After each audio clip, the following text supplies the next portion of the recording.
شروع کرتا ہوں اللہ کے پاک نام سے جو بڑا مہربان اور نہایت رحم کرنے والا ہے۔ پٹھوں اور جوڑوں میں درد ہو تو دوپہر کے وقت کالی مرچ کھانے سے افاقہ ہو جاتا ہے۔ دل کے مریض لوگ روزانہ اجوا کھجور کھا لیا کریں۔ بالوں میں دودھ لگانے سے بالوں کی جڑوں کو طاقت اور غذائیت ملتی ہے۔ اگر غم کی بیماری کو دور کرنا ہے تو جتنا ہو سکے سجدے کو لمبا کرو۔ جن لوگوں پر موٹاپا آ جائے وہ لوگ دہی اور دار چینی ملا کر کھائیں۔ انشاءاللہ موٹاپا اور وزن چند دنوں میں کم ہو جائے گا۔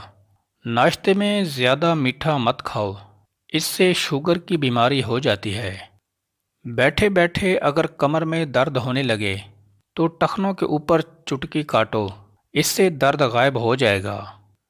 گلاب کے پھول کمرے میں رکھنے سے ذہنی سکون اور اطمینان حاصل ہوتا ہے۔ بغل کے بالوں میں نمک والا پانی لگانے سے بالوں کی افزائش کم ہو جاتی ہے۔ گھر میں تیز پات کے پتے جلانے سے گھریلو ناچاکیاں ختم ہو جاتی ہیں۔ الٹا لیٹنے سے پیٹ کی گیس خارج ہوتی ہے۔ صبح اٹھ کر لمبی لمبی سانسیں لینے سے آپ کی صحت پر بہت اچھا اثر پڑتا ہے۔ گنے کا رس دوسرے دن پینے سے جسمانی تھکاوٹ دور ہو جاتی ہے۔ دبلے پتلے لوگوں کے لیے گنے کا رس انتہائی مفید چیز ہے۔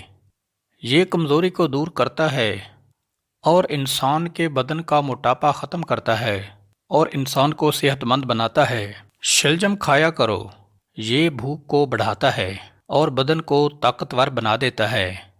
اس سے بدن کی کمزوری دور ہو جاتی ہے۔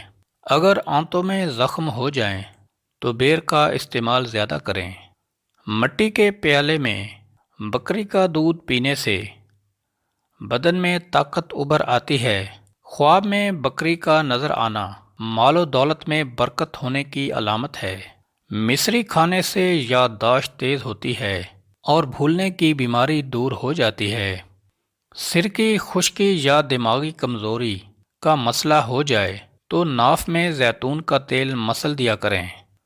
گوشت کے زیادہ استعمال سے قبض کی شکایت ہو جائے تو رات کے وقت اسب گول ملا دودھ پی لیا کریں، اس سے یہ مسئلہ حل ہو جائے گا۔ بال گرنے کی پرابلم ہو تو پیاز چھیل کر کچل لیں اور اس میں شہد ملا کر اچھی طرح مکس کر لیں۔ پھر جس جگہ بال اگانے ہوں اس جلد کو کھردرے کپڑے سے رگڑ کر لیپ کر دیں، اس سے گنج پن ختم ہو جائے گا۔ فالج کے مریض افراد روزانہ شام کو ادرک کا قہوہ بنا کر ضرور پی لیا کریں۔